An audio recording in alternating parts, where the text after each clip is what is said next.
Well, good evening. Very lackluster.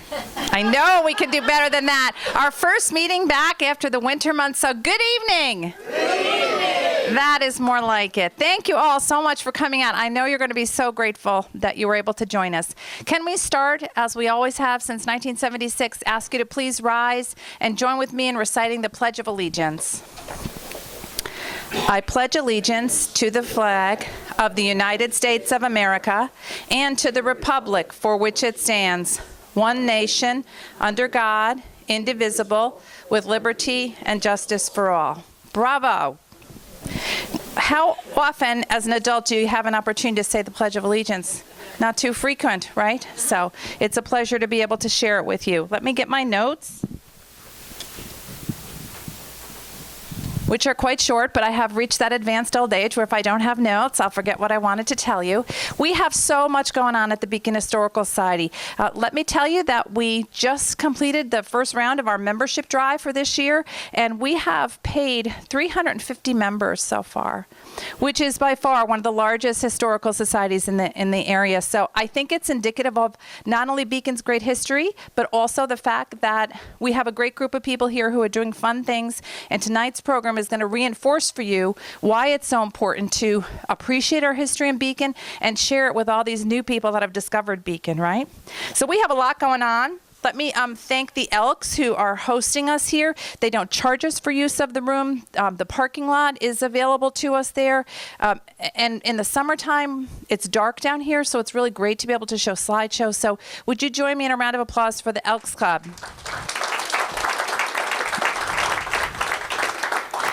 I want to thank Karen Meyer, who is here. There she is. Raise your hand, Karen. Karen orchestrated our participation in the Parade of Green, St. Patrick's Day Parade here in Beacon. We had a nice turnout. It was a really great day of community spirit. So a round of applause for Karen and everybody who marched. And I do have a door prize tonight, and it is a small basket of chocolate from the oldest operating business on Main Street, longest continuously operating. And I think you all know it. What is it? Alps, right. So we've got a little Alps basket for tonight. And if you haven't gotten a door prize ticket, please raise your hand. And my long-suffering husband, Chris, we got one up here. Chris, where did he go? He's hiding on me. There he is. Okay. We'll be honored to bring you over a door prize ticket. That, of course, might mean it's the lucky one. Perhaps that's the sign. Right here, this lovely woman, and what a lovely top you have on. Why don't you model that for all of us? Isn't that pretty? So, good. From Mexico, good. And then, Chris, we have two folks who just joined us in the back. Okay, coming up, okay, very good, and one over here. I'm glad you're here. Couple of important dates, and for those of you who are members, if you're not yet a member of the Beacon Historical Society, please be sure to join. You can just go online, or you can see me tonight. I have some brochures. It's just $25 a year. You not only get access to our meetings, but also our newsletter, and most important, at this time of great change in Beacon, you know you're supporting the preservation and the promotion of Beacon's history. It's so important to keep that sense of community that we have. So please join us if you're not yet a member, and if you're not following us on social media, please do so. How many of you are following us on social media? Tell them, is it worth it? So I've really been trying to work hard to post a lot this year. We now have about 5,400 followers on Facebook, which is great. That's helping us to spread the word. But you're our best ambassador when you join and when you tell people about the great things happening at Beacon Historical Society. So coming up, and we'll get to our great new exhibit in just a moment. But I did want to put a couple of items on your radar screen. And when you're a member, you'll get the newsletter, and all these dates will be spelled out for you. April the 2nd, if you like a good beer, join me down at Two Way Brewing on Lower Main Street for Hopped Up on History Beacon Trivia. It's our second night of doing it. We had a lot of fun the first time. Denny and Karen were there. It was fun, right? Good turnout.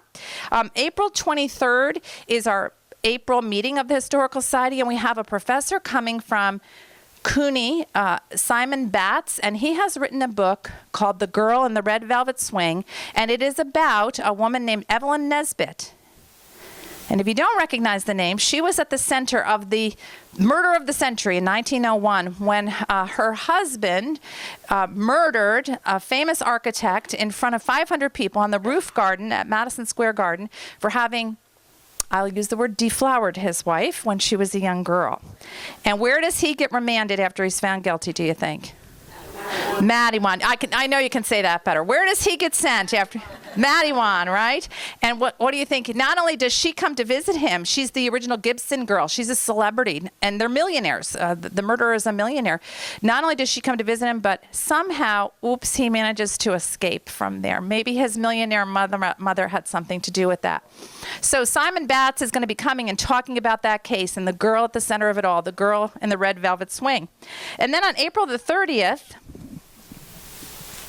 it's going to maybe just pass this around if you would. We have kind of a neat fundraiser coming up, and it's limited to 30 people, and we have about 15 of the tickets are sold already. So Andy Bell, don't be late getting your reservation.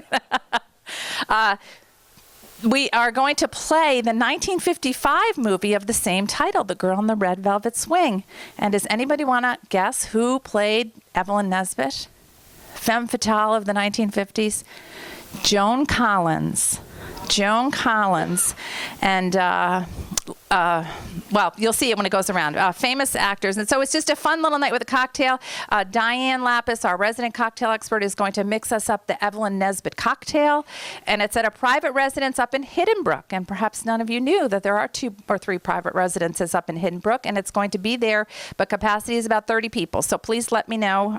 Follow the instructions you'll see in your April newsletter if you'd like to join us for that. Very excited about our brand new exhibit that just opened last week. And Diane Lapis is here somewhere. There she is. Come on, Diane. I asked Diane, who is our Director of Special Projects, if she would come up and tell you a little bit about Made in Beacon.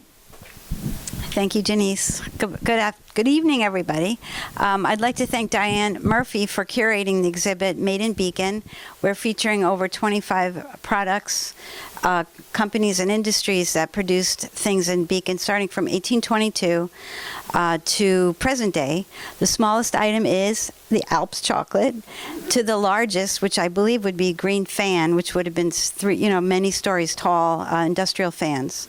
So we have wonderful photographs, postcards, and artifacts, some that you may not have seen. We've gotten some new acquisitions thanks to donors like yourselves, and also to eBay. So I hope you join us. We'll be open this Thursday from 10 to 12. We will be closed this coming Saturday. We'll reopen through the summer. So please come see Made in Beacon. And then if I may, also invite you to our June 1st annual postcard show and sale, which will be at St. Joachim School Hall. Like we always do, we have about 12 to 15 postcard vendors where they set out their tables, and you can bring your own postcards to sell, and you can go there to purchase as well. We'll have postcards and stereo view cards as well. So if you have any questions about that, see me at the end of the evening. Thank you very much. Thank you. A round of applause for our Dianes, who are a dynamic duo. Actually, Diane, would you remain standing? And Diane Murphy is here, and Barbara, who is our secretary, is here. And any of our other trustees or volunteers, would you stand? Gary's here in the back. These are our trustees, the volunteers who make all of this possible. So please recognize them with a round of applause. Thank you. All right, and my last commercial message. If you have not yet purchased your own copy of this fabulous book, it is not too late. I brought a couple copies with me tonight. It's 1,000 photographs, more than 500 pages of Beacon history, all taken from the pages of our newsletter, written by our wonderful former president, Bob Murphy, who edited our newsletter for 38 years and was a walking encyclopedia of Beacon history. So please see me after the meeting about that, about membership, about the fundraiser that we have coming up, or any other questions you have. Before we turn it over to our program, is there any questions? Anybody? I announced before everyone arrived the fact that the restrooms can be found in the back, and there is a coat rack over here should you want to hang up your coat. You don't have to. And with that, the easiest job of the night for me is now turning our program over to an amazing young man who is going to wow you with his historical knowledge and I think the gravitas and excitement of his presentation tonight. So here we go.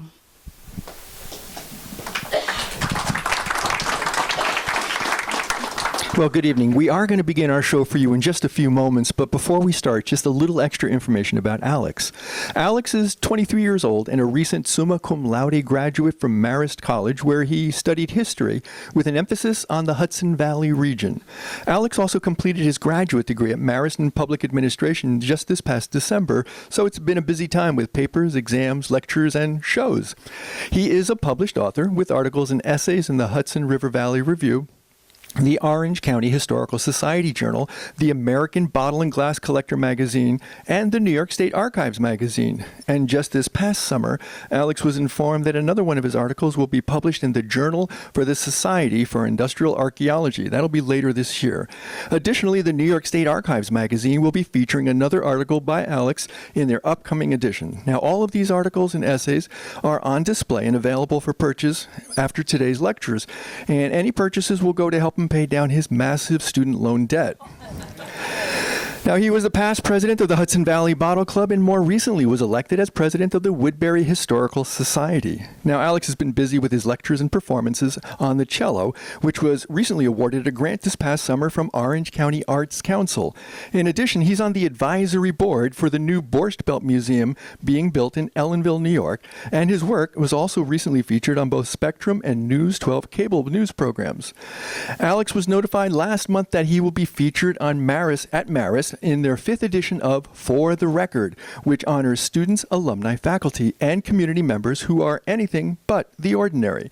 Alex's unique story as a high-functioning autistic individual's work as a historian, musician, and community leader will be shared through digital art, portrait photography, video, and the written word. Now, today's lecture comes by as a special request for Water Level Route, How Trains Once Traveled by Barge Across the Hudson River. Other lectures that Alex is present include Borscht Belt Material Culture, Artifacts from the Catskill Resort Age, Rails to the River, The Story of Newburgh's First Railroad, Louise Moses Gomez, 3 Centuries of History in New York Hudson Valley, Orange County Dairy and Their Milk Bottles, the Ellenville Glassworks, The Forgotten Hudson Valley Industry, and my personal favorite, The Art of Antique Bottle Detecting. Well, I see that we're about ready to begin, so without any further delay, would you please all welcome Alex to the room? Thank you all for coming tonight. I first have to give a huge thanks to Denise. I do these programs both on the cello and with local history about 130 times a year, and I don't think I've ever met a more enthusiastic audience to date. So I hope I can maintain that through the picture, and thank you for your wonderful leadership. You know, Alex, if I can just interject, when we're on the road, we normally say that anything that has 20 people, we consider that like a mini Woodstock. 30 people, well, that's actually a Woodstock. Anything over 30 is a wow, and I think we've registered a wow this evening. What do we have, Chris? How many people? We're at 59 right now. Oh, that's wonderful. Thank you all for coming tonight.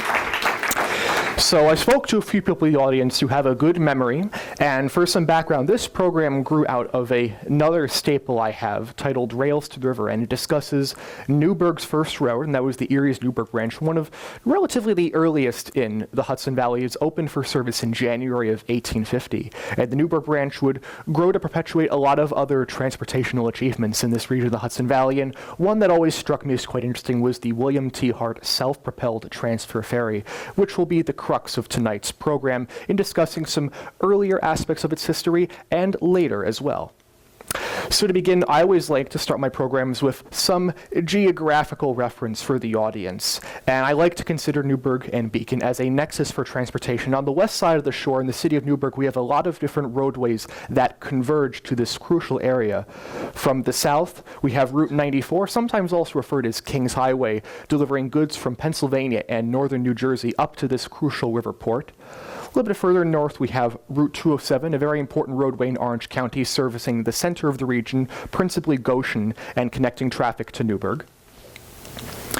We have Route 17K, the Newburgh-Cohecton Turnpike, heading at this point from Sullivan County and points west towards Newburgh.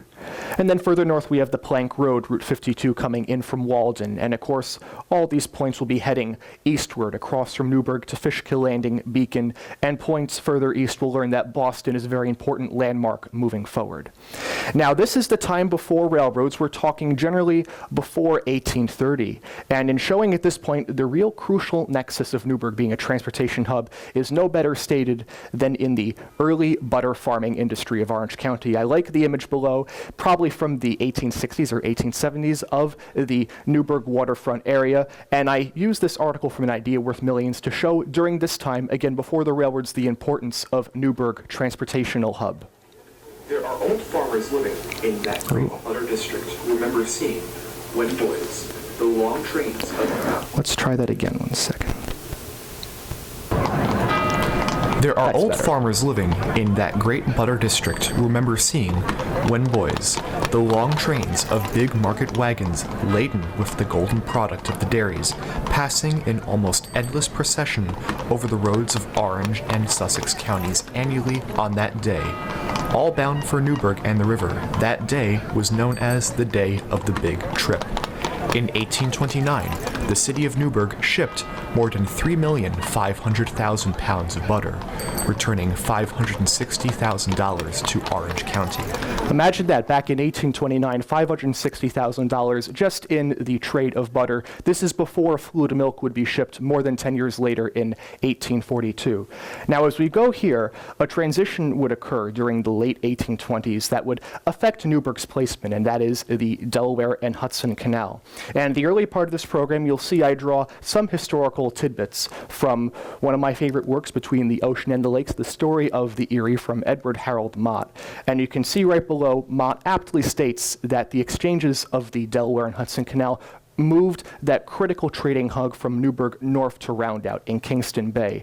At this point, Newburgh was without a railroad and only with poor country roads filled with ruts, as well as tolls in addition. It would leave Newburgh without a steady flowing economy. So this brings us into the areas of Newburgh's earliest railroads attempts. And one I like to highlight is the Hudson and Delaware. It was planned as a real grandiose line connecting Newburgh with points as far west as Stroudsburg, Pennsylvania. Had it been actually constructed, it would have been quite the engineering marvel. Here from Mott is a description of what the Hudson and Delaware might have been. At a public meeting of citizens held in the fall of 1829, the state legislature was applied to for a charter incorporating the Hudson and Delaware Railroad Company. The charter was granted on April 30th, 1830.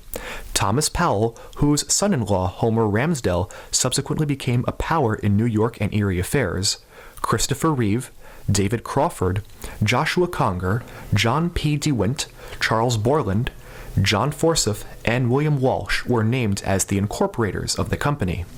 The capital was placed at $500,000, with power to increase it to $1 million, and it had authority to construct a railroad from any point in the village of Newburgh through the county of Orange to the Delaware River, with 3 years of which to begin work upon it. Just how a railroad from Newburgh to the Delaware River was to connect the former place with the coal regions of Pennsylvania does not exactly appear, as from the Delaware River in Orange County, these regions still are 60 miles distant, with any number of high and forbidding ranges of hills intervening. But whatever might have been the supplemental intentions of the projectors for this railroad, they were never made known, for although subscription books were open to give Newburgh and other Orange County citizens an opportunity to contribute money towards building the Hudson and Delaware, the 3 years' life of the charter passed away before a beginning was made, and Roundout remained the tidewater terminus of the anthracite coal trade. Now, I want to bring one piece of detail to your attention. Keep in mind, the date of the incorporation is 1829. This is very early, even in the nation's railroading history. And the Hudson Valley, the first railroad doesn't open until the later 1830s, and that's with the Catskill and Canajoharie, much further upriver. However, by the time of the mid-1830s, another incorporation of a substantial railroad on the west side of the Hudson and its construction will revolutionize this entire concept. Does anyone have an idea of what that railroad might be?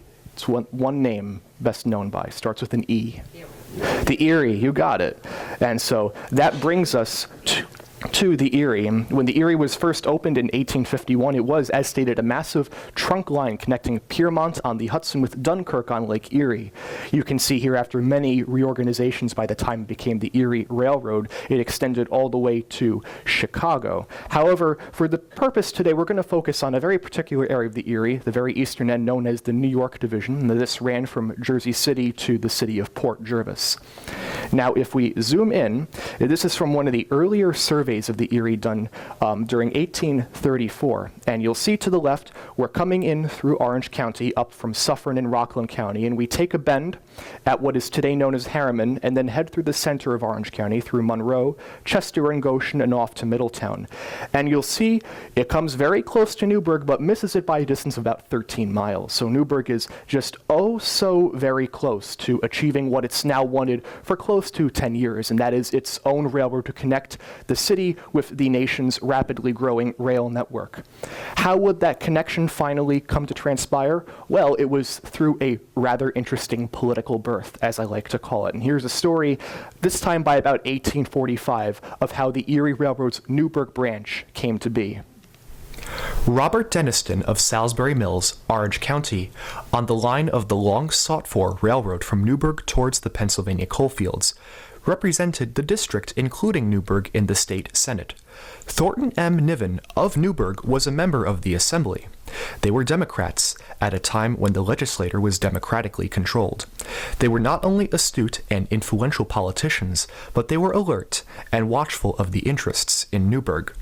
They were not committed in favor or of against a change in the Erie route, for or against measures of the company's relief, nor to any particular candidate for United States Senator. However, they were solid and determined in the matter of enhancing Newburgh's welfare, and no opportunity escaped them. The situation in the legislature was their great opportunity. Assemblyman Niven was one of the ablest and most popular men in the lower house, and he wielded great influence there. He was able to either hinder or forward the plans of the Erie in the matter of a bill giving it its desired relief, for the feeling of the legislature towards the Erie at that time was far from friendly. The company was not asking at Albany authority to construct a branch railroad from its main line to Newburgh, as it had more on its hands than it could see its way entirely clear to accomplish, even if reinforced by the legislation it was seeking.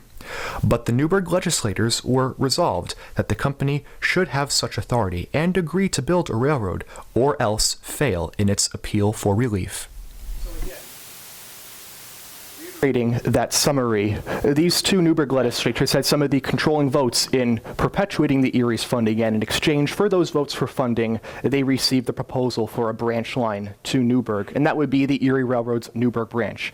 Now, one of the chief individuals in the construction and managing that branch was someone we'll come back later. I'll just bring their name to your attention. That's Homer Ramsdell of Newburgh, and he would be a pioneer of Newburgh shipping on the Hudson River, and would go to construct another branch line to Newburgh, and as well own property in Fishkill Landing that we'll come to see later. Now, eventually, operations commenced for Erie Railroad's Newburgh branch on January 8th, 1850, and you can see there the date very clearly outlined. This article coming from the Evening Post, and this is actually on December 31st, 1849, just a few days before operations would actually commence. Like some people, or all in the audience, if you can't remember that date for the end of our program, it'll come into play with a particularly special picture I have to share with you. So January 8th, 1850, the Newburgh branch of the Erie opens for business. And as just a quick summary, because we won't be focusing on it today, its line begins at Gray Courts, a point just a few miles east of Chester, New York, on today's Heritage Trail in Orange County.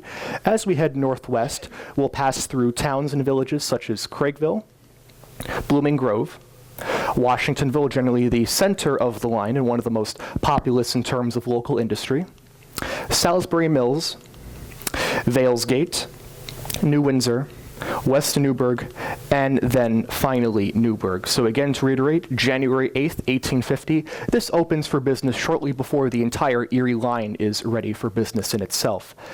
Now, in the period shortly after 1850, there's the beginning of what we like to call railroad fever. It's a trend that increases exponentially following the Civil War. But during the 1850s, we get a lot of interesting proposed rail lines on both sides of the Hudson.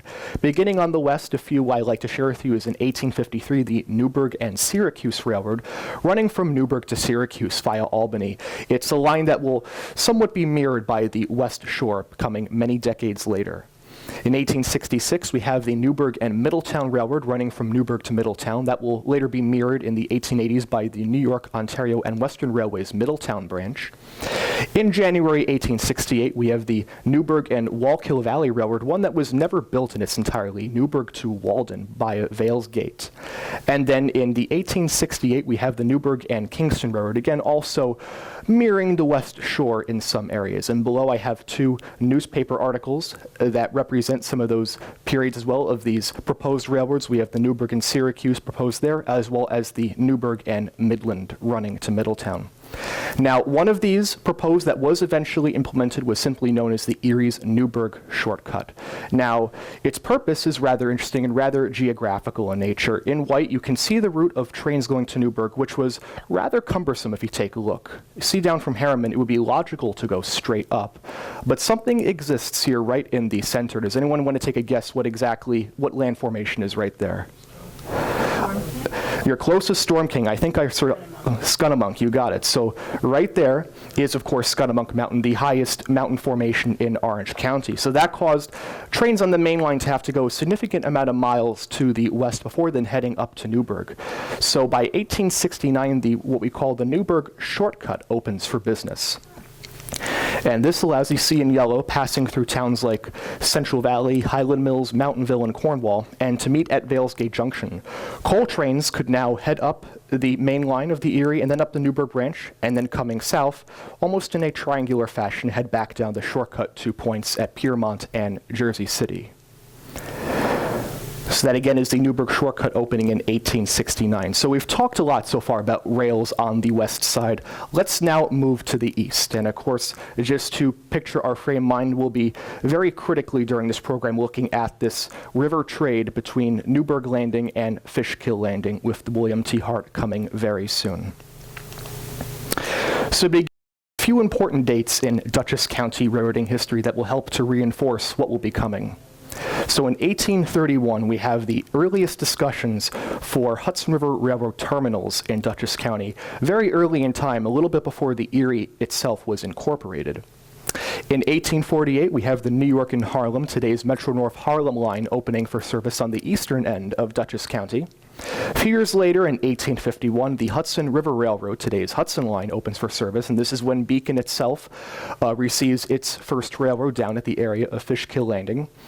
And then in 1868, which will be the beginning of tonight's focus, we have the Dutchess and Columbia Railroad beginning construction from Fishkill Landing to Millerton. You can see I have some incorporation certificates below from the Dutchess and Columbia. It would be the earliest iteration of what we later come to see as the Newburgh, Dutchess, and Connecticut, which then merges into the Central New England and then the New Haven system. For some reference, at this early time, here's a great insert of Fishkill Landing in 1867 from the Beers Atlas. F.W. Beers created many atlases for counties around the Hudson Valley. A few details I'd like to point out. I love up here some of the listings of hotels. You notice a few of them have references to Newburgh, such as Barry's Newburgh Bay Hotel, again, emphasizing its location on the Hudson and the importance of ferry traffic between Newburgh and Fishkill Landing, even at this earlier point in time. As we move a little bit further down to the Hudson River Railroads, this is still shortly before the time of Vanderbilt's merger of these many lines into the greater New York Central system. You'll note that Beacon on the Hudson system had its own turntable. So this, again, at a very early age, emphasizes Beacon's importance along the Hudson River Railroad. Then I also want to point your attention to what is titled there as the Long Wharf. I found it quite interesting. Its geographical formation on these earlier maps, with one relatively narrow patch of roadway leading out to these collection of buildings alongside the Hudson River. If we actually take a look at this image from the Beacon Historical Society collection, you can see the road to the Long Wharf pictured here, along with many of the homes scattered in the distance along the Hudson River. I took some look at some satellite images. The area around that narrow roadway, it seems, has been greatly expanded today, but some of the geographical elements in particular, I'll point your attention to that ferry inlet right here, do seem to still be prominent today. Now in this image, I'll want to draw your attention, we have the Long Wharf, but off to the end, you'll have some images of what seem to be a rail yard jutting right out to the Hudson River, and that's what I'll want everyone to keep in mind as we head forward. So back a few slides before, I mentioned a particular railroad was titled the Dutchess and Columbia. So that operation begins in 1872, and this comes from Salisbury, Connecticut, and I really, for one, as you'll see in the program, I enjoy these old newspapers. Back during this time, they reported on so many different aspects of town and local topics, down to the very, very smallest, most inconvenient details, which adds to their level of intrigue and sometimes humor as well. And in the case of this article from the Dutchess and Columbia, I enjoyed its discussion as, quote, the cheapest and quickest form of transit. And as we'll see, I think today that can be somewhat negated and argued. This was around a time when rail traffic and, you could say, construction in Dutchess County was blossoming and growing. Now, not much, I would say, remains today of that evidence, but it took me a while to find a very good map that showed all the active railroads that were once in Dutchess County. It's a topic that has always found interest in me. Relatively similar in Orange County's placement as well. On the west side of the Hudson, we were a point of juncture for points west in the Lehigh Valley, or even going further out in New York State. Dutchess County was the same concept, but for points east into Connecticut, Massachusetts, and locations such as Boston. So it was really a maze of different rail lines, especially when you think of up here near Pine Plains and Millerton. None of these lines up here, by the way, remain existent today, except if you consider the Hudson line up here. The old Harlem is now part of the Harlem Valley Rail Trail, and many of these lines from the central New England time and before are all but just a memory. So we saw before that Dutchess and Columbia was described as the quote-unquote most direct transit. Well, how did it actually connect from this point out west? Well, we start down here at Dutchess Junction, which is near Fishkill Landing at Beacon. We'll then be moving up to Hopewell Junction. Much of this track, known more popularly today as the Beacon Line, does still exist today in large majority. North of here, though, does not exist barely at all. We go north all the way up to Stissing Junction, and this is a relatively forgotten location today where two lines later merged into the central New England, including the Poughkeepsie and Eastern, merged from the city of Poughkeepsie. And then we have a lot of jazz happening up by Pine Plains that is relatively forgotten today, and we go over the Harlem Valley mountain ranges and head to Millerton and then out of the state line into Connecticut. So it's interesting to see the railroad having to go up further north before then heading east through Connecticut, and that will change with time. Now, why is all of this railroad construction happening? Well, there's one of many reasons I'd like to share with you, and that is the increasing trade occurring with points east, such as Boston. And as I call it here, it's a small piece of a much larger puzzle. This era of the 1860s, especially by the later 1860s, is when Cornelius Vanderbilt and the Vanderbilt family is gaining increasing control of what many of us known in the recent past as the New York Central System. And at this point, Vanderbilt was gaining control of another important thoroughfare line, and that is the Boston and Albany, which is outlined in red. It's connecting the areas around Albany with Boston. And in this aspect, Vanderbilt and the New York Central System had a very direct, thorough line of trade to Boston from points west.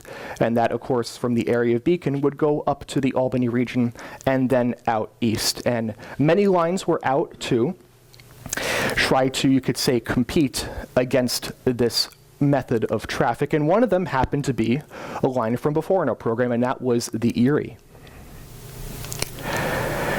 And so we'll come here to a discussion of what is known as the Boston, Hartford, and Erie, which is running at about the same time as the Dutchess and Columbia, though it has a much more, you might say, illustrative history. Now, in 1863, what's referred to more shortly as the BH&E is chartered, and it is later established in league with Daniel Drew, James Fisk, and Jay Gould's Erie Railway. Now, I'll test some American history and, you could say, industrial history with the crowd. Does anyone know the period of time that was occurring when these three industrialists had control of the Erie? There's the Civil War. The term has war, but it actually had to deal with the industry and the railroads itself. Iron Age. This time was called the Erie Wars, actually, and it was a period where Vanderbilt, in addition to having that thoroughfare to Boston, was actually vying for control of the Erie itself. And this was happening all simultaneously as essentially the Erie was gaining an influence over the BH&E.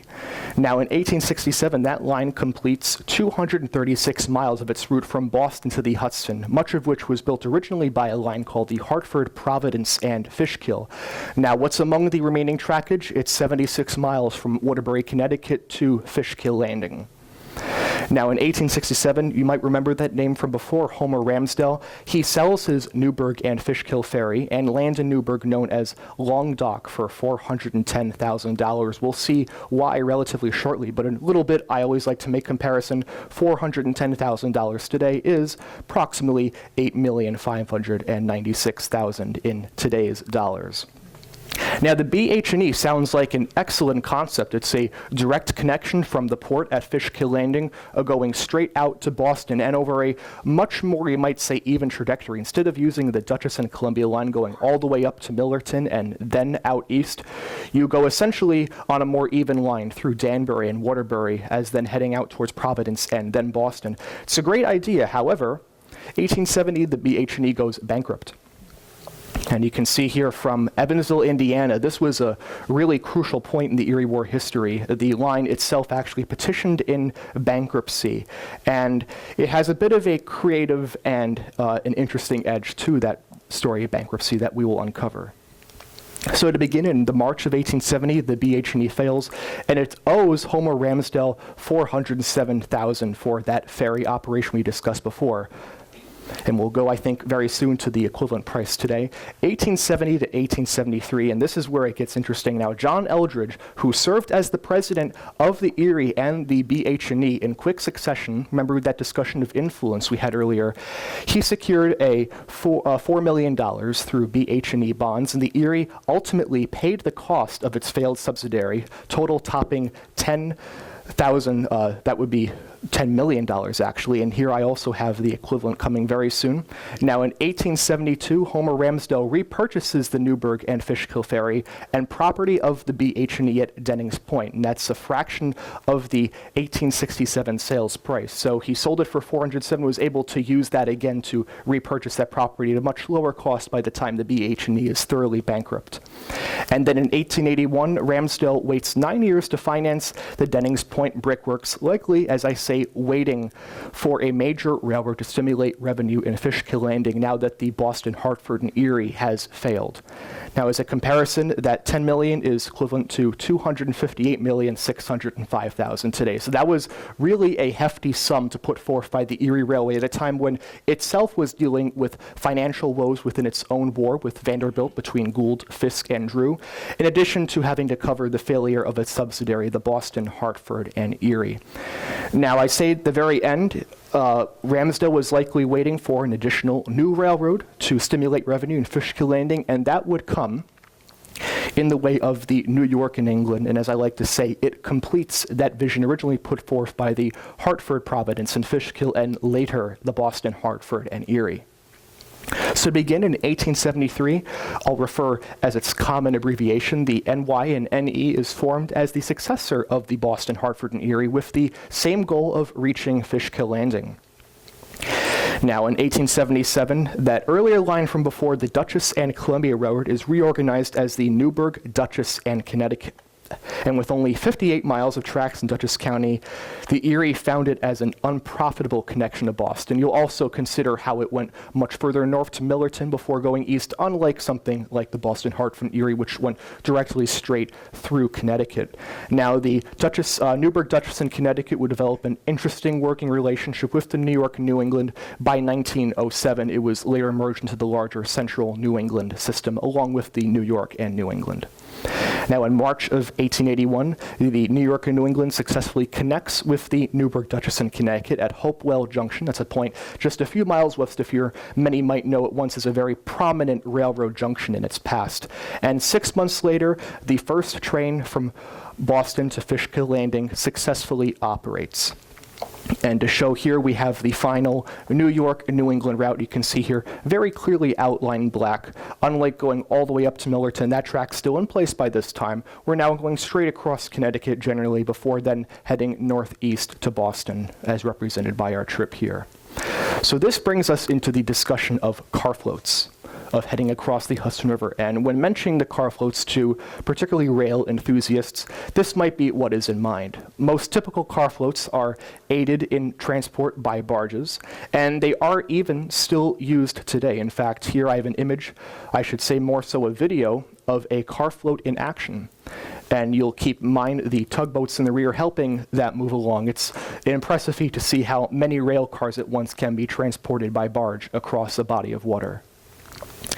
Now we're going to be looking at something a little different from a car float. It's the same idea, but the motive power, the method of transport is not separate. It's built all in one, which is relatively unique in our region. And so that comes to 1882 when the William T. Hart Transfer Ferry enters for operation.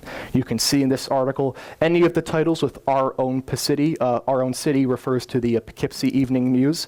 And you can see here that, quote, rails had been laid on the steamer William T. Hart, which had actually 3 sets of rails that ran through its superstructure. So coming to a few facts about the William T. Hart before we look at some fascinating pictures, as well as some descriptions from local newspapers. It was built in 1881 by the Neefe and Levi of Philadelphia, Pennsylvania. The ferry weighed 971 tons and was the second largest of its kind in the world. Determined to be too large for its original assignment in New York Harbor, it was quite a massive site, particularly for a car float ferry. The New York and New England paid $177,194.33 for the boat. We'll soon see what that is equivalent to today. And it was named for an early president of the New York New England, William T. Hart. Its length was 300 feet and could accommodate 27 freight cars or 18 passenger cars for the 15-minute trip across the Hudson. We'll see later about what it was like to travel as a passenger across this ferry. Now that $177,000 figure today, that's a little over $5 million that the New York and New England spent on this investment for Hudson River rail traffic. So if you look, this is from the Beacon Historical Society. As many of the images are graciously from tonight. Here's a wonderful overview, one of the very few, I should add, of the William T. Hart. Particularly, I'd like to draw your attention to the flag with the name embroidered atop the ocean liner, as I might even call it. Now this here may arguably be, this is also showing here, this is the point where the rails would have interchanged, so cars would have, as said, gone right through the superstructure of this boat.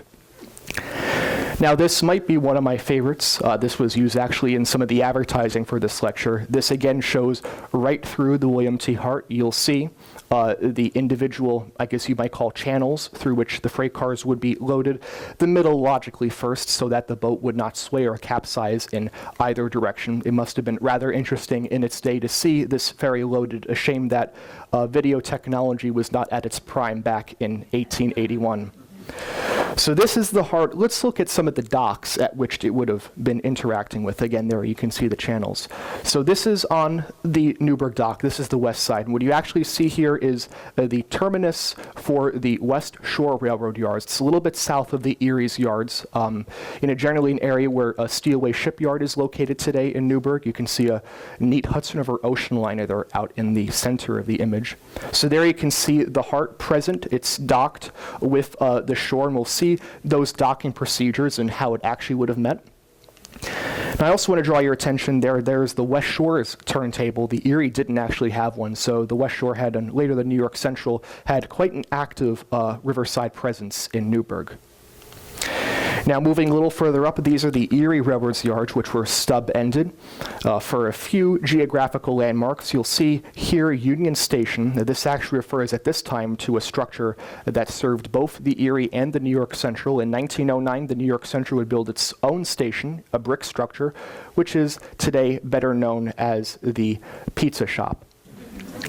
Now down here, you saw the arrow previously. You'll see very clearly indicated as Transfer Ferry. This is from Muller's 1903 Orange County Atlas, and this is where the Hart would have docked. You'll see there are a total of 1, 2, 3, 4, 5, 6, 7 tracks that would have gone out to that individual pier. Again, with this area having greatly changed, for reference, out of the probably more than 20 tracks pictured, only one remains today on that side of Newburgh. It goes to show how important of a railroad hub this was. And in reiterating that then and now comparison, here's actually a Google satellite image of the same area today. And that jut, I should say, where the ferry pier existed is no longer existent, but you can see this angled piece of land where it would have once been, and trains would have exited out to cross the Hudson River. Now, what's interesting is that not much does exist of photographs for the Hart's, I should say, ports or terminals on the west side. On the east side, there is much more evidence of that fact, and that brings us to the Fishkill Landing Dock. And this is a really neat, you might say, art-like panorama. Now, over here in the background, you can see Newburgh, and this is Scunnamunk Mountain, very nicely pictured. But if we bring your attention down, you'll even say the pamphlet very clearly states New York and New England Railroad Depot and Ferry. And look at that, there's the William T. Hart even docked at the Fishkill Landing Dock in this neat rendering. Now, this is a rendering, of course. Let's look at some images of the same region. Again, much like the Newburgh side, it's a little difficult to imagine. This is the area where the scenic Hudson Visitor Center is today, of how many tracks were once located in this region. You can even see a turntable and roundhouse of its own kind on the side. But if we look right over here, remember the long wharf from previously? There is the same structures off to the side there. We saw a little snippet of the edge in that previous image much earlier. And there, right in the center, I'm going to want to draw your attention to what looks like a pair of bridges. We're going to zoom in on that one area. So you'll see these two, you can also call them channels. And these, you could say almost platforms of tracks, were actually in the water itself and allowed the level to change evenly with the insert for the Hart. So that way there would be no, you can say, discrepancy in the level between the platform of the Hart and the ground level of the tracks. It acted almost as a intermediary region where trains could be loaded without much delay or trouble. And there you can see that that device right there, really interesting. And this, of course, also existed on the Newburgh side as well as the Fishkill Landing side. And there is the Hart making great pace across the Hudson River to Newburgh. Now here's another scene of Fishkill Landing, a bit of a different angle. Did want to point your attention again, a neat view of the roundhouse. You'll notice in a lot of these earlier pictures, there are actually a lot of Erie Railroad boxcars in the yard of Fishkill Landing, and goes to emphasize how the Erie at this time, though it's not often thought of as a Dutchess County railroad, really took advantage of the Hart and its placement in this east-west trade, especially since they didn't have direct access to what would later be known as the Poughkeepsie Railroad Bridge. There again is the roundhouse at the Fishkill Landing site. And in the background, there is a structure on the Newburgh side that is rather historical. Does anyone know what that is today? It's still standing on the shore. Regal Bag. Regal Bag, you got it. And in its earlier time, it was the Coldwell Lawnmower Factory. So neat to see a few little hidden historical elements. During this time, there were also some postcards of the region. Again, it's kind of interesting. In that earlier scene up there, you have the Hart docked. Actually, in both scenes, you have the Hart docked, but in that lower postcard, again, look at all of those Erie Railroad boxcars docked along those curves as they head towards the Hart and the ferry terminals heading back across. Now, this comes to our final then and now. Really neat, another rendering from 1886 of the Fishkill Landing area. Down towards the lower left-hand corner, we'll have those ferry terminals for the Hart and any other points heading west towards Newburgh. And if we draw a relatively similar comparison today, again, the land has much changed over time, but you can see generally in this area where the terminal would have been today, there's still a curvature to the landmass where the tracks would have come out heading from north to east. On a final little interesting photographical journey of the Hart, I wanted to insert this wonderful model that was made by Joseph Krajicek, and it discusses thoroughly in the discussion here of how he even made scale models of the railroad freight cars that would slip inside the Hart. And what's neat about this model is if you ever go to the Hudson River Maritime Museum up in Kingston, it is on display today. And so that's a really neat image of what this would have looked like in its time. So you've heard some descriptions of the Hart in the past. I want to now, as I like to say, there's some of the scale freight cars, a neat little detail.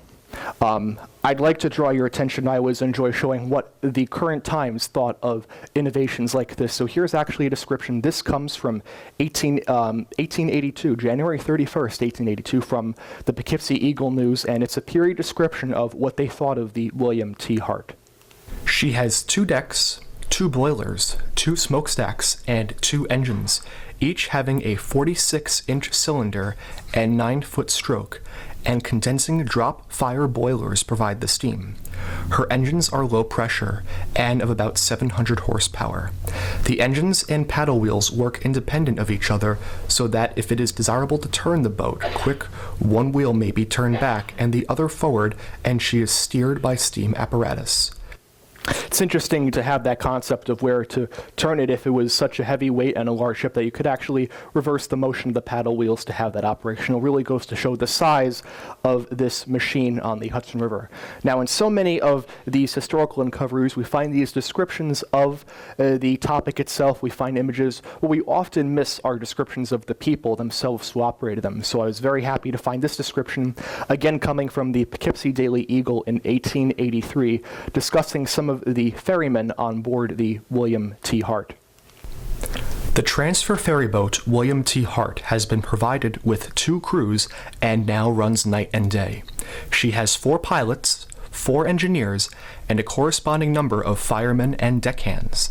The new arrangement is in fair working order, and the Hart is enabled not only to keep pace with Erie freight, but also to make occasional trips into the West Shore Slip for freight cars from that road.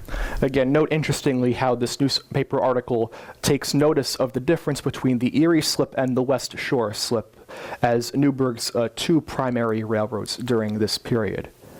Now, passenger service aboard the railroad, we've seen a lot of freight traffic. It's interesting to think about passenger cars actually coming aboard this ferry boat and taking that 15-minute trip across the Hudson by barge. But here you can see, this is quite interesting, Boston coaches in Port Jervis. And this newspaper article discusses about how a through train on New York and New England was going to be run all the way from Boston to Port Jervis. The passengers would never have had to leave the passenger car, and they would have been loaded onto the Hart and then taken across the Hudson River. One can only imagine that trip across the Hudson would have been the most arduous part, as those cars were carefully maneuvered onto the ferry boat and then taken off on the Newburgh side.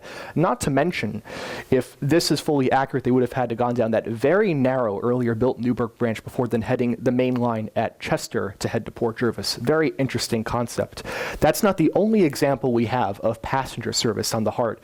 This comes a little bit later, 1891, and discusses a trip to the Catskills from Boston aboard the William T. Hart, and this comes from the Poughkeepsie Daily Eagle. A large party of Boston people who had been spending the past week in the Catskill Mountains went to Newburgh by special train over the West Shore Railroad Friday morning. The party have been staying at Laurel Station, and the entire outing has been under the auspices of the Appalachian Club of the Hub. The Bostonians crossed the river on the big steamer William T. Hart and embarked for home on special train over the New York and New England Railroad from Fishkill Landing. Chief Dispatcher W.M. Hogue of the West Shore accompanied the party from the Catskills to Newburgh. That would be must have been quite an interesting journey from the Catskills back to Boston by river, again staying on the passenger cars the entire time.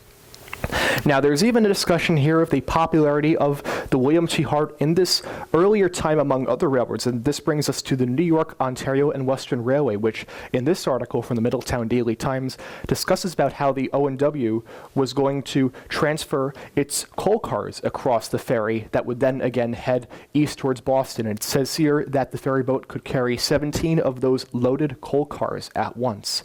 This is a relatively interesting fact, since just down the river from Newburgh at Cornwall, the O&W had its own very sizable coal docks that burned up, unfortunately, in the 1950s. Now, we notice a few details in this photograph. Right there is an island. Does anyone know the name of that island today? I see B and Poppo as well, Bannerman's Island. There, of course, is Bannerman's today. Again, another piece of industrial history in the Hudson Valley that, though it may not serve a purpose today, is almost amazing to think that it existed at one time in an area that is so serene at this point. Now, accidents on the William T. Hart, they were certainly not without occurrence. They would sometimes occur for another specific reason. We'll see very soon. This is, however, an interesting little story I found about 3 cars taking a plunge from the Hart into the Hudson River below. An accident occurred at the Erie slip of the transfer steamer William T. Hart in Newburgh on Wednesday afternoon, which caused the dropping of 3 loaded freight cars to the bottom of the Hudson River. While a switch engine was pushing a train of cars on the boat, the iron chains broke, which hold the pins that fastened the Hart to the bridge. When this occurred, the weight of the cars forced the Hart out from the slip. 3 loaded freight cars dropped in the water and sank between the boat and the bridge, and 2 more were left suspended over one end of the Hart. Again, a shame that photography during this time was not as prevalent as we have today. It would have been interesting to see what that would have looked like through a lens. Now, heading in time, we're now into the 1890s and 1900s. There would be 2 forces that would ultimately undo the Hart's success. One of them is related to the river itself, and particularly something that is prevalent during the winter seasons. Does anyone want to take a guess? Ice, you got it. And so ice would be the transfer ferry's main weakness. And you can see in this story from the Poughkeepsie Daily Eagle coming from as early as 1886, there was a story about the Hart itself getting stuck in the ice, and the boat from Newburgh that came to rescue was also ultimately stuck in the ice. And they eventually had to get a full tug named the Chansey from Newburgh to come up from New York City and cut the steamers out of the frozen ice. So this was a problem in regards to the Hart, the William T. Hart and ferry service not exactly being reliable throughout the year. And there would be we might say, an industrial marvel in the Hudson Valley that would, you might argue, take advantage of that and build a superior method to east-west transportation further upstream. Does anyone know what that might be? The Poughkeepsie Railroad Bridge, which comes in 1889, and it's ultimately the closing story for the William T. Hart in this area. Now, when the Poughkeepsie Railroad Bridge opens, you can see in comparing the map, we have the original line of the central New England, actually down here. Here's Fishkill Landing, and here's the, what would later be known as the Maybrook line, and then heading north. Now we have the Poughkeepsie, this is under the central New England era, going straight up out to Hartford. You'll note it takes advantage of the earlier northern pathway mirrored by the Dutchess and Columbia. This is still during the central New England time. It heads north up past Pine Plains to Silvernails, and then out through Boston Corners as it heads then east towards Boston. Later, when this would all be abandoned in the late 1930s, from Poughkeepsie would then head south to Hopewell Junction and then take the Maybrook line out east. Again, interesting to see these transitions through time. So neglect as early as 1884, and this comes from the Tri-States Union out of Port Jervis, New York. You can see in this article, it says, quote, that the Hart was a white elephant on the hands of the New York and New England, and that the Hart would also not be running much longer. And this is, again, as early as 1884. The Poughkeepsie Bridge has not yet opened for several years. Now, during the same time, in response, there was almost a lack of concern for the Poughkeepsie Bridge on behalf of the managers of the Hart. This is what they thought about the new bridge and its opening.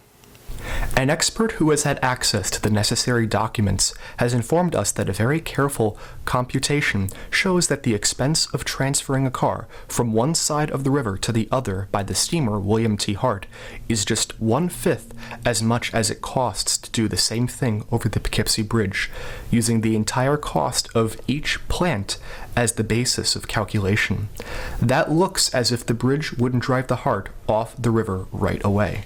Now, I would have liked to have seen what this particular author would have meant with the word plant, but if there even was a sure justification to this claim, as we'll soon see, railroads were quite enticed to perhaps pay that additional cost to use the reliability and the instantaneous speed of the Poughkeepsie Bridge compared to the 15-minute trip across the Hudson on the William T. Hart. Now, by 1904, there was even an argument still from the managers of the Hart of the inconvenience of accessing the Poughkeepsie Bridge, and their argument is that you would have to take trains up the West Shore to Kingston, and then back down the Wallkill Valley to Campbell Hall, where there you could access the central New England tracks that would go through Maybrook and Ulster County to the Poughkeepsie Railroad Bridge. And just to compare that, their methodology was, again, to go all the way up to Kingston, and there in orange is the location of the bridge, then back down the Wallkill Valley to Campbell Hall, Hall, and then finally across the bridge. For some reason, they didn't take into account the route of the old Erie, which we've been talking about all night, which just goes directly up there to Campbell Hall from its location down in Jersey City. And again, that was yet another oversight for this aspect, and in conjunction with the bridge's operation and the ice, as seen earlier, the operation was very quickly doomed. So coming into 1904, traffic is gradually slowing on the William T. Hart as the bridge by this point is gaining more and more popularity each year among local railroads. Here's the report from that year from the Poughkeepsie Daily Eagle. There is no freight coming this way now from the east, and the trips of the William T. Hart are very infrequent. This is true not only of the Erie, but of the West Shore. The kind of freight which has been going on the Hart from the West Shore was started yesterday morning to Weehawken, from which place it goes on floats to the New Haven. Only the perishable freight is being sent to Fishkill Landing by the Hart.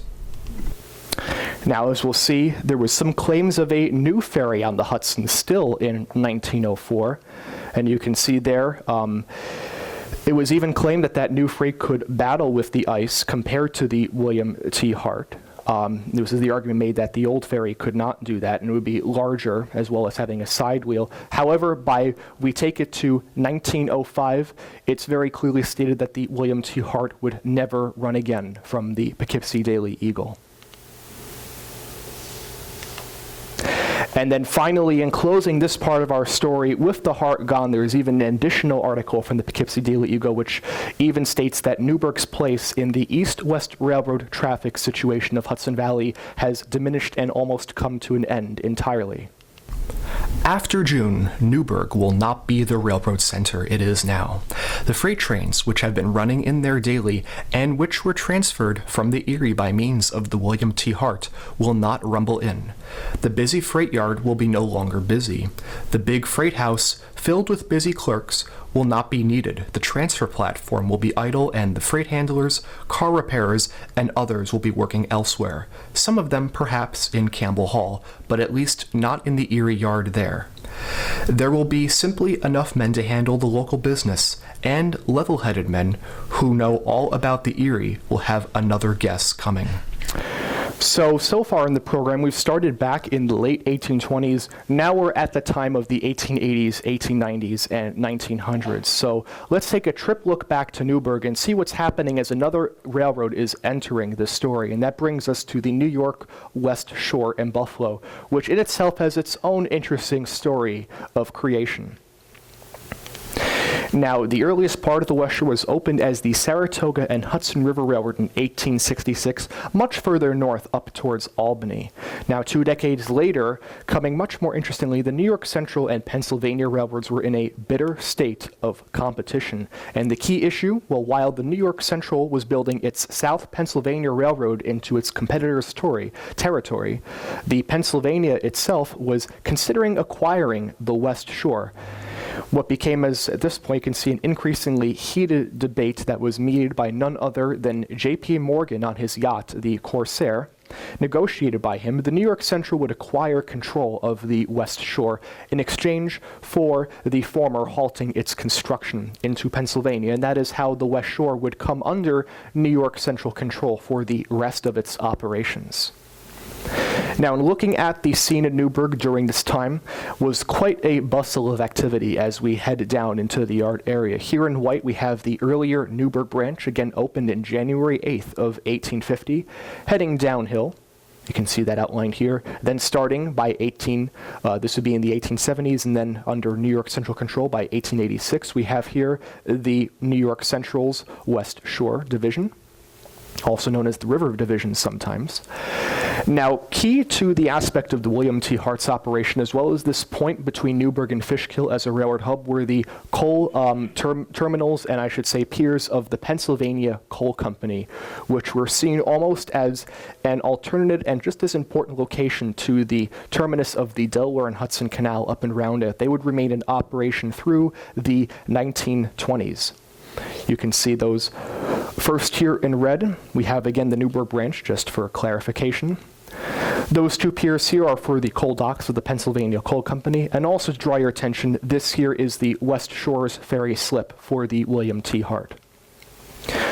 two really neat images here portray the coal piers for the Pennsylvania Coal Company looking out into the Hudson River. And just to show how much activity was packed into this one area, first we have here, this is the line of the Newburgh branch as it heads north into the Newburgh waterfront proper. But in the background, you can see that apparatus I told you about before that allows the tracks to remain level when cars are being transported from the William T. Hart onto level ground, or vice versa. Now, comparatively, this is the generally same area in September of 1974. The coal company piers and the West Shore yards are long gone. Here is in Erie, Lackawanna, what was called the Newburgh Hall, heading on the Newburgh branch back southwest towards Gray Court. And in the background, you can make out where the former coal company piers once stood. This property is all Steelways Shipyard today. And down there is the tunnel through which, I should say, road travelers on River Road will pass under as they head towards New Windsor and Vales Gate. Now, this brings us to some more contemporary railroad action in Newburgh. That label there is actually from the image I got. That's wrong. That's not the Erie Roundhouse. That's the New York Central's Roundhouse, I should state. But down here, curved, you can see the tracks of the Erie heading down into the Newburgh waterfront. Out here we have the New York Central System's West Shore Yard. The Erie's yard is located about at this point. And there again are the two Pennsylvania Coal Company slips. You'll note here the ferry terminal for the William T. Hart clearly outlined as well. Now, in passing over the West Shore, the Erie was there already, but the West Shore first constructed a tunnel in 1882, and this is how it appeared by the time of the late 1970s and early 1980s. For those that know this area of Newburgh well, you might start to understand this tunnel no longer exists today, and that transformation occurred around 1989 when additional clearance was needed to get large stack trains underneath this space. So to entice that job, the entire the top surface of the tunnel was excavated, this again all occurring in 1989, and then the tunnel itself was daylighted. You can see the abutment walls do still exist today, Newburgh Beacon Bridge in the background, though the top of the tunnel is now gone. And what does the old Newburgh branch run on today? Well, rather elaborately constructed trestle that still carries trains towards New Windsor and Vales Gate to this day. This again coming a little after 1989. Now here we come down into Newburgh itself and what I call the Newburgh grade, because you'll note that the Newburgh branch steadily decreases in elevation further and further down as we approach the Newburgh waterfront. You can also notice that there are numerous bridges that carry several streets out towards the waterfront. I want you to keep that in mind as we head down. Now, unlike the West Shore's yard, the Erie had no turntable in Newburgh to turn its trains around when they were prepared to leave the waterfront. So in exchange, there was a relatively intricate switching operation that took place when heading downhill. You notice here that the Erie switcher in this configuration would actually be blocked in if it stayed in place. So there was a passing siding located about at this area. And so the train would leave its cars parked, you should say. You can see there the freight train. And then the engine would run around to the rear side, so it would not remain blocked in. You'll notice, interestingly, these old, what look like steps that are still in place today. I was more recently told those are actually the remains of one of the abutments for those many bridges that carried streets out to the river.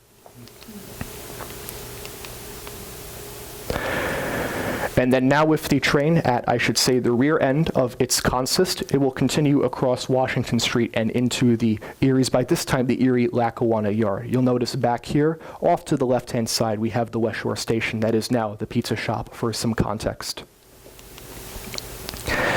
Now, in the Conrail era, for a little research, Conrail formed in 1976 out of several bankrupt northeastern railroads, including the Erie Lackawanna as well as Penn Central, merged between the Pennsylvania and New York Central lines. Conrail, it seems, somewhat botched this maneuver, I should say, and there was a derailment because these freight cars were not properly maintained or braked along that grade, and it caused this small derailment in 1979. This was captured by noted Newburgh City fireman and rail photographer Dennis Carpenter, with one particularly special scene looking in the other direction. And in Dennis's words, he often said, "That's not Superman, just a daring Conrail engineer." So this again brings us back to Newburgh in 1903 to that waterfront area.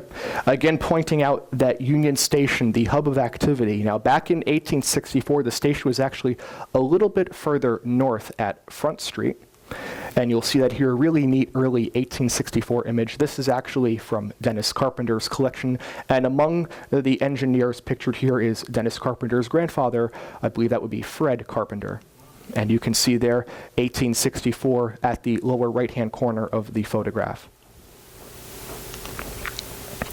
Now, this really fascinating image, was very happy to come across this in the 1930s, shows the entire Newburgh waterfront, this time having, you could say, traffic declining a little bit, but still at its height. A few interesting details to look here. We'll zoom in. First, up top, you can see the configuration of stations, which was rather elaborate. So this here is the original Newburgh Union Station, used originally by the Erie and then by both the Erie and the, what was at that time, the West Shore, later the New York Central. In 1909, the New York Central constructed its own depot. You can see here on the upper hand of your screen, and this marvelous walkway was built across the New York Central tracks, which we'll see some images of later. Really an interesting method of connecting these two structures. If we move a little bit over, you'll see here the footings for the, this would be the pier where the William T. Hart would have once docked. By this point, we're about 2 to 3 decades after the Hart has been taken out of service, so some remnants of its history are still remaining at a close site. Now there again, there's that old Union Station. For those that know West Shore stations well, it's a rather fine detail, but there are actually certain architectural elements that were repeated among railroad stations, and this slanted roof design is one of them that is iconic among the West Shore passenger stations.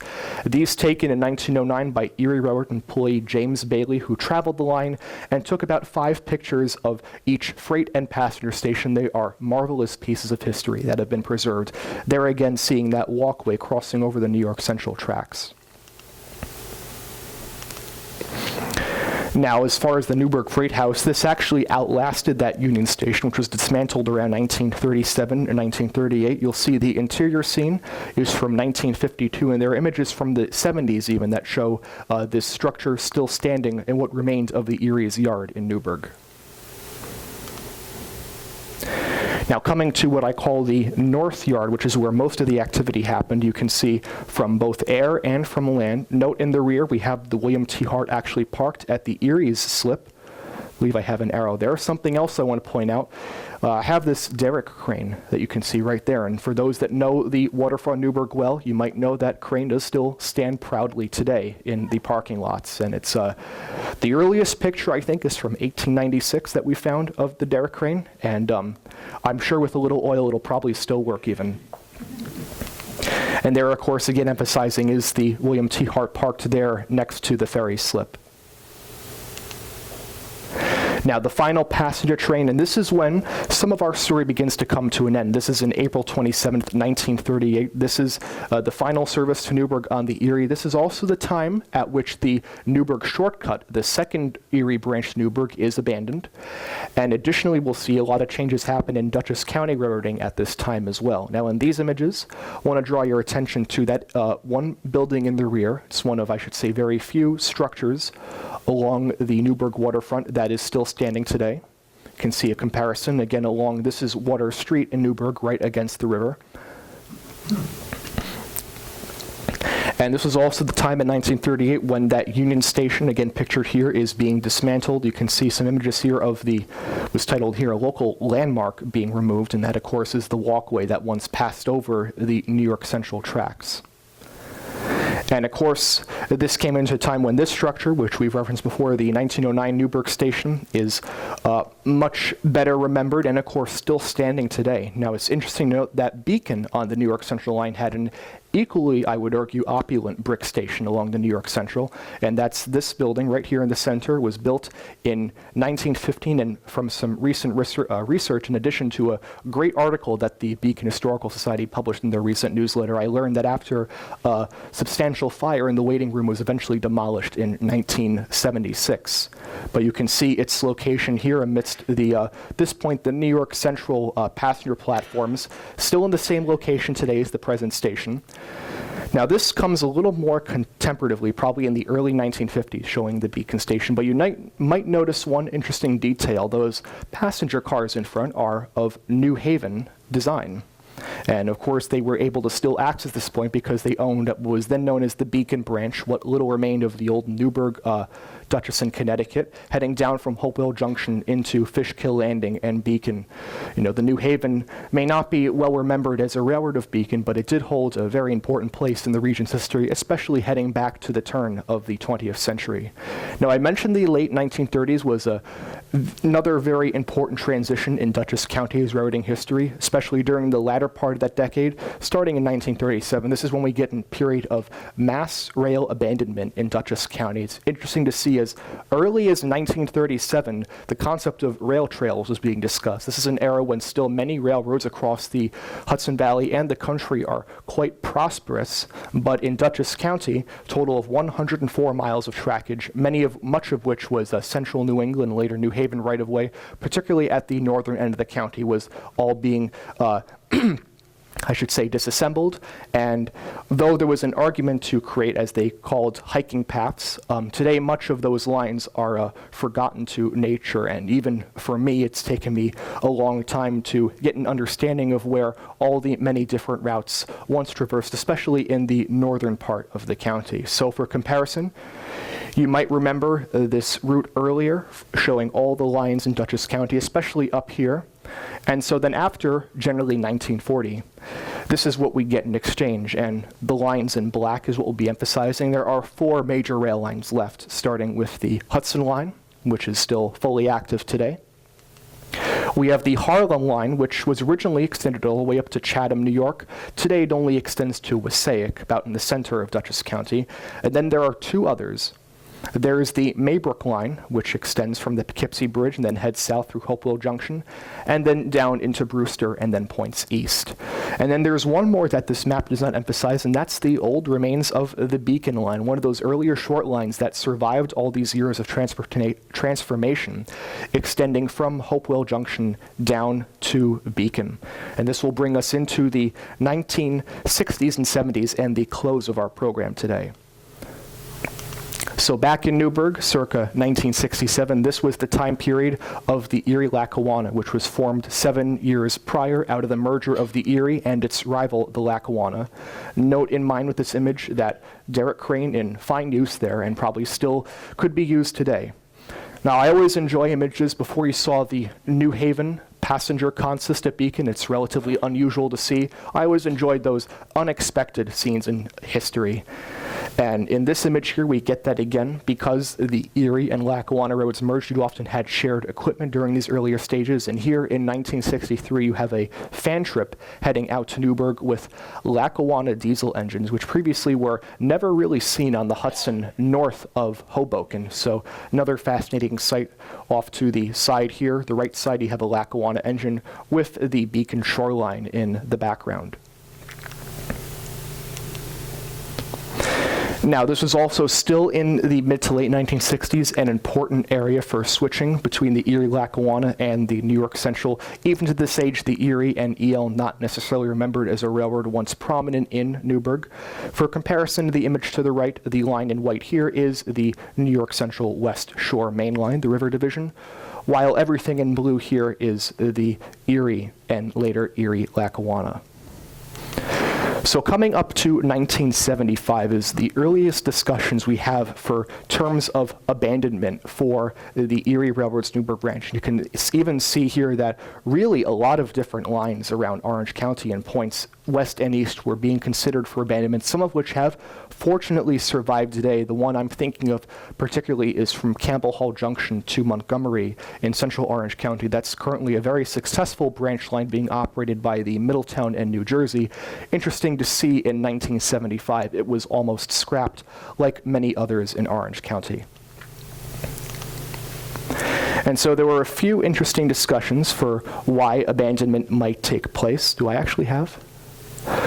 So one detail I'd like to note here, you'll notice by 1975, these are the stations with carloads. This is by 1973. You'll see only 2 stations performing somewhat decently at Newburgh, New Windsor, and Valesgate, which ironically are all the ones that still have rail service today. Beyond there, Washingtonville has a meager 14, while many others like Salisbury Mills with 1 and Blooming Grove just 3 go to show that the period of success for this time was slowly coming to an end. And then with abandonment routes in 1975, you'll see a discussion here, interestingly, that there was a proposal for other public purposes for the right-of-way to be discussed if rail service itself was discontinued, a discussion that will bring us full swing today. So in its abandonment, the last train, it's debated to have run between 1977 and 79 on the Newburgh branch officially. Unofficially, quite interestingly, is the Enterprise. It was a little, you could call, track car operated by a group of rail enthusiasts in the Orange County, Hudson Valley region. And you can see it making its last run on the Newburgh branch in January 7th, 1984. Anyone remember a particular date back in time? January 8th, I heard it was the date that the Newburgh branch opened for service. So quite symbolically, the Newburgh branch remained open for almost 133 years to the day of its construction, and we have photographic evidence to prove it. And now today, though tracks no longer remain on the Newburgh branch, the right-of-way is still quite intact, and there are very active discussions of its future, the Scunnamunk Rail Trail. And you can see here, taking approximately 16 to 24 months to complete. I can report from my side of the Hudson, there hasn't been any great activity yet, but as said, the right-of-way is in wonderful shape. All of its bridges are still intact, particularly on the stretch that the rail trail wants to use, extending from Chester to the area of the Mootna Viaduct, and would make a wonderful scenic addition to Orange County's rail trail network. Now, comparatively, we'll go, just to conclude with our presentation today, we'll go to the Beacon Line today, and this is a wonderful map from a blog that I converse with and use information from. I ride the Harlem Line, and you can see the full route of the Beacon Line here extending from Beacon to Connecticut out towards Danbury. And it has a bit more of an interesting history in more contemporary time. It was under some usage agreements with the Housatonic Railroad of Connecticut, and there was actually a petition by Metro-North to formally abandon this line, a petition that was denied quite recently. It was very interesting, and instead the Surface Transportation Board suggested that Metro-North do what is titled as rail bank that property, which essentially to pause usage but not formally abandoned. Personally, if we look at the route of the Beacon Line, it's a little hard to argue its importance as a commuter thoroughfare between Beacon and Danbury, both of which have stations on Metro-North going to New York City. What I do think it might be interesting would be to have excursions run from the Danbury Railway Museum out to Beacon. Would be an interesting concept, one that will probably be heavily debated for decades to come. However, today, the Beacon Line has instilled a concept that several other recently abandoned railways have wished to have achieved, principally the Catskill Mountain all the way up near Kingston. And that is the concept of rails with trails, which currently extend from Hopewell Junction all the way out to the Connecticut state line. And I hear there are even further current talks of continuing this trend from Hopewell east to Beacon. And as you can see here, it really adds for some great scenery while keeping the rails intact. I have seen that in a few cases the rails have been lifted. One in particular is under, I believe, the Interstate 84 bridge near Fishkill. But a great many miles of the rails do remain intact. But in closing our program today, again, as a reminder of what history we've since lost, and to remember, here is a scene of Fishkill Landing in its time. And today, though it doesn't exactly have the commerce and the industrial bustle, we might say, of the past, it's interesting and almost wonderful in a way to see its transition today to the original scenery that enticed so many to the Hudson Valley in its past. And with that, I'd like to thank you all for coming tonight. I have 2 small details first. Up to the left-hand side of the room, as mentioned at the beginning, I have my publications in various peer-reviewed journals available for sale, and on the events calendar, my 2 next upcoming programs. Part 1 of my new 4-part series, A Neglected History of the Hudson Valley, beginning with the Gomez Mill House of Marlborough, will be coming to the Marist College's Center for Life Studies program at Locust Grove. That's on April 3rd at 11 o'clock a.m. And my famed Bach to Rock electric cello show will be coming to the Carmel Library on April 6th at 11 o'clock. Thank you all for coming tonight. And thank you. Thank you very much. And I would be happy to take a few questions as well. You know what? I do have a copy. You do have a copy. And it has come greatly in hand with research. Well, I have to say, Diane Murphy is here. Wouldn't Bob have loved Alex and listening to him present tonight? Thank you. So, and we do have time for just a few questions, folks. Yes. What's the heartbeat? Only transfer vehicle? For rails, for what we've seen for rails and most likely passengers as well, principally for rail workers, I've seen no evidence in terms of like vehicles. And keep in mind, the Hart is being abandoned by 1904-05. This is still time well before vehicles were predominantly popular in the Hudson Valley. So mostly for rail-oriented cars, as well as passengers, it seems, well, particularly on that second-story deck, which makes it unique among Hudson River rail ferries. Maybe one more question. Yes. What happened to the, What happened to the Hart? That's a great question. I do not have it in the program, but it's presumably said in those newspaper articles that it was scrapped shortly after it was taken out of service between 1904 and 1905. Again, a shame, since it was really an interesting piece of history, but it's often important. I get a lot of, I guess you could say, even I reflect on saying things like, oh, it's a shame that this history is gone or been scrapped. But during that time, the Hart was probably seen very commonly and without, essentially taken for granted is the best way to say it. So it's quick, I should say, abandonment, especially in contrast, the Poughkeepsie River Bridge would not have been noticed by many or really concerned with. So yes, it, I guess you could say, faded very quickly into time. And Alex, I think maybe you would. I will be around because in addition to enjoying your questions and information, I have a lot of equipment to work with. So I will be here for a little bit. And we would be remiss if we did not recognize your parents in the back. Oh. Is that right? Of course, thank you. So we need a picture here. You got a picture, Chris? A picture? They know. No event is done until the photo op is complete. Great, thank you. Thank you very much. Door prize tickets. Did everybody get one? And I need the basket. To honor our longest running business on Main Street Beacon, Al Sweet Shop, we have a blowout basket set.